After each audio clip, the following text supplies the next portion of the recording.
Et coucou les Jards, j'espère que vous allez bien. Donc aujourd'hui je reviens pour une nouvelle célébration ethnique et pas des moindres car c'est la plus vieille Saint-Valentin d'Asie. Je veux parler du festival du repas des sœurs de l'ethnie Miao. Un petit mémo, si vous aimez ce type de contenu, n'hésitez surtout pas à vous abonner à la chaîne et à cliquer sur la petite cloche pour ne rien rater. Le repas des sœurs de l'ethnie Miao, donc Jie en chinois, est la célébration la plus importante du peuple Miao. Tout d'abord parce que c'est un moment de réunion. Tous les membres de l'ethnie Miao se réunissent à cet événement-là, mais c'est aussi l'occasion pour les jeunes Miao de trouver l'élu de leur cœur. Lorsque les jeunes filles Miao atteignent l'âge de 16 ans, elles ont la possibilité de se rendre au festival accompagnées de leur mère. Donc elles revêtent le vêtement traditionnel que leur mère leur aura tissé en amont. Donc il faut savoir que certaines mères s'y prennent tellement tôt que certaines s'y mettent dès la naissance de leur fille. Et bien évidemment, c'est un costume de toute beauté. On met vraiment tout son savoir-faire à l'intérieur de ce costume car il sera uniquement porté lors de cette occasion-là. Donc ce qu'il faut savoir, c'est que en plus de tout cela, le vêtement peut mettre jusqu'à 420 jours à la fabrication, mais il contient également de l'argent, donc pas de l'argent de la monnaie, mais le métal. Donc en effet, on y brode des petites pièces, des petits motifs en argent, ce qui fait que la tenue peut peser entre 10 et 15 kilos hors parure et hors coiffe, parce que bien évidemment les miao sont reconnaissables grâce à en plus de leur tissage, mais grâce aux magnifiques parures et aux magnifiques coiffes qu'elles ont en ornement.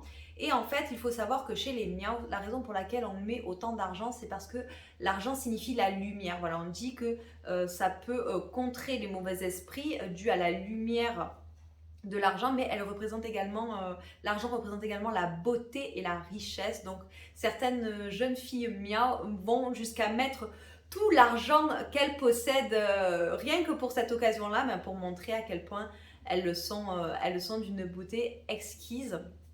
Et justement, pour toutes celles qui ne seraient pas en âge de se marier, elles ont la possibilité de se rendre également au festival, mais pas pour aller y chercher un prétendant. Mais voilà, pour celles qui ne seraient pas encore en âge de se marier, on met également pas mal d'argent sur les tenues afin de montrer la beauté des jeunes filles. Il faut savoir que dans la culture miao, il n'y a pas de système d'écriture.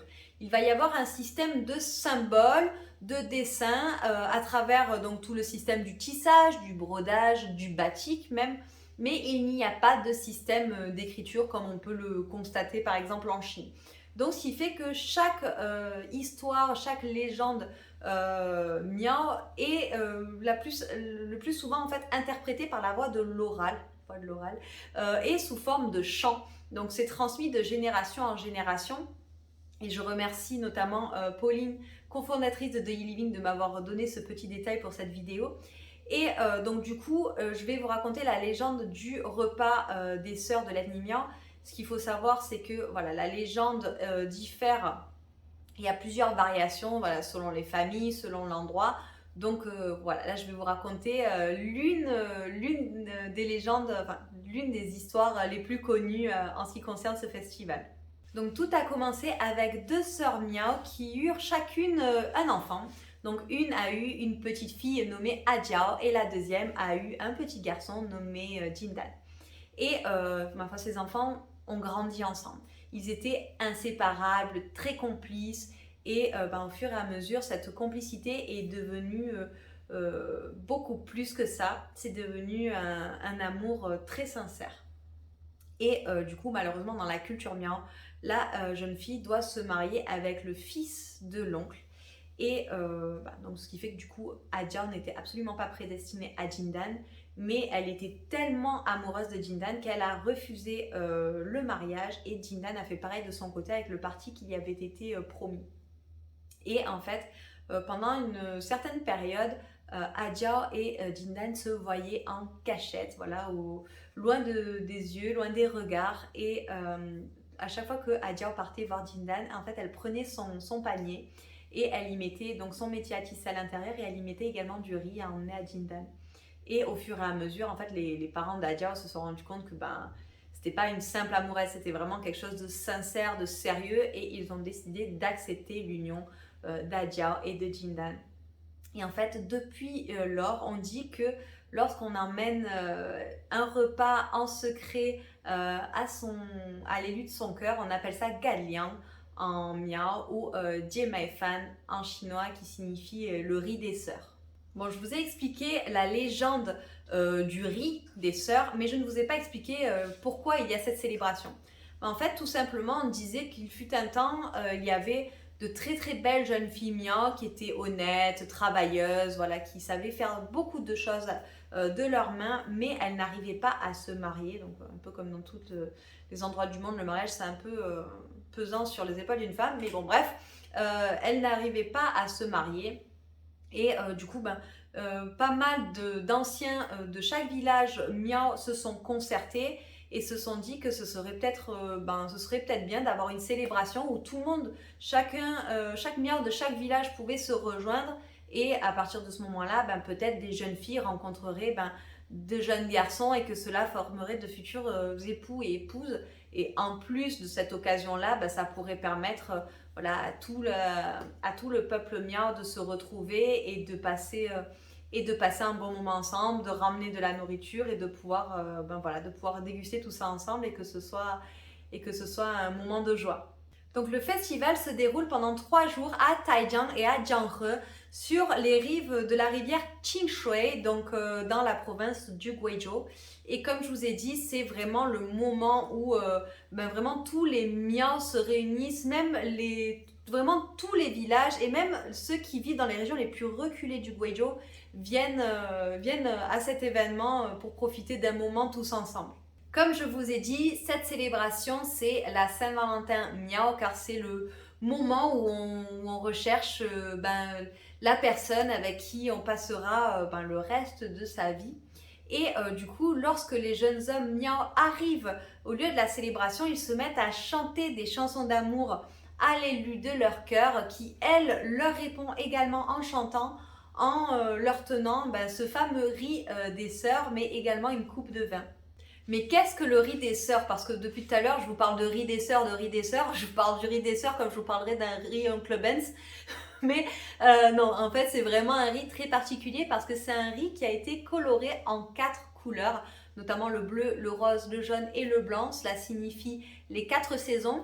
Et en fait, ce riz a été coloré avec des fleurs et des baies comestibles que les jeunes filles miao seront allées chercher dans la montagne avant les festivités pour préparer donc du coup ce fameux riz des sœurs. Et comme je vous ai dit, donc la légende peut varier. Il y a même une légende où on parle de 7 sœurs miao, et donc on ne se retrouve pas avec 4 couleurs mais avec 7 couleurs différentes, et ce riz va être ensuite mangé par tout le monde avec les mains. Et bien évidemment, donc, il y a toute une signification derrière sur laquelle je vais revenir tout de suite. Donc les jeunes femmes donnent aux jeunes hommes ce riz, donc il est enveloppé dans un mouchoir et il a divers accompagnements qui ont un message très particulier. Donc voilà, c'est un peu le moment de vérité. Donc par exemple, si le riz est accompagné de persil et de coton, cela signifie que la jeune fille est angoissée à l'idée de se marier. Si il est accompagné de coton, cela signifie que le jeune homme lui a manqué. Si il est accompagné d'une aiguille de pin, cela signifie que la jeune fille veut des étoffes en soie ainsi que des aiguilles. Et en fait, c'est un autre moyen de dire que elle souhaite connaître le jeune homme, apprendre à le découvrir, et elle est capable de l'attendre jusqu'à ce moment-là. Si il est accompagné de piment rouge et d'une gousse d'ail, alors là c'est mort, elle veut rompre tout contact, elle ne veut rien avoir à faire avec cette personne-là. Si le riz est accompagné d'une seule baguette, ça veut dire qu'elle n'est tout simplement pas intéressée. Et si le riz est accompagné d'une paire de baguettes ou d'une pétale de fleurs rouges, cela signifie que la jeune fille éprouve les mêmes sentiments et qu'il lui tarde de se marier avec le jeune homme. C'est vrai qu'après toutes ces histoires et après vous avoir dit que c'était la Saint-Valentin la plus vieille d'Asie, on aurait tendance à croire que c'est exclusivement pour les jeunes amoureux cette fête. Mais comme je vous l'ai dit, pour les aînés, c'est également un très très bon moyen de se réunir et de profiter de ce temps-là tous ensemble pour participer à des activités. Et l'une des activités les plus célèbres du festival, c'est notamment les combats de taureaux. Comme pour toutes les célébrations ethniques, la journée c'est vraiment un moment de joie, de fête, mais c'est le soir que commencent les véritables festivités. Donc en fait, le temps d'une soirée, les jeunes couples vont se séparer et on va se mettre à jouer à un jeu. Donc pas que les jeunes, les aînés aussi vont faire ça de leur côté. Et en fait, donc les hommes et les femmes vont s'asseoir, donc en 2 rangs bien séparés. Et les hommes vont commencer à chanter une question et les femmes devront y répondre tout en chantant également. Et ça va être pareil, ça va être l'inverse. Donc les femmes vont chanter une question et les hommes devront répondre. Et celui qui ne répond pas à la question perd. Donc si les femmes perdent, elles vont devoir offrir une bague ou une boucle d'oreille aux hommes. Et si les hommes ne répondent pas, ils vont devoir offrir un bracelet en argent aux femmes. Il va également y avoir une grande danse du dragon qui va être faite au son des tambours, au spectacle des feux d'artifice et c'est vraiment de toute beauté.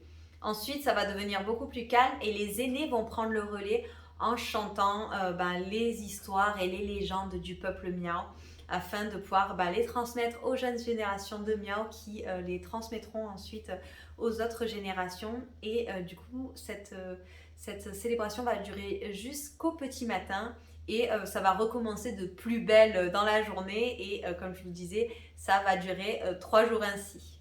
Et voilà les Jiaozi, c'est tout pour le festival du repas des sœurs de l'ethnie miao. J'espère que vous aurez apprécié la vidéo et que vous aurez appris quelques petites choses. Et vous les Jiaozi, connaissiez-vous donc cette plus ancienne Saint-Valentin d'Asie? N'hésitez surtout pas à me le mettre en bas en commentaire. Si vous avez apprécié la vidéo, n'hésitez surtout pas à me mettre un petit like, ça me fera super plaisir. Et si vous avez vraiment aimé la vidéo, n'hésitez surtout pas à la partager avec vos amis pour leur faire découvrir plus de culture ethnique chinoise. Sur ce les Jiaozi, je vous dis à très bientôt pour une nouvelle vidéo et en attendant, prenez soin de vous. Bye bye!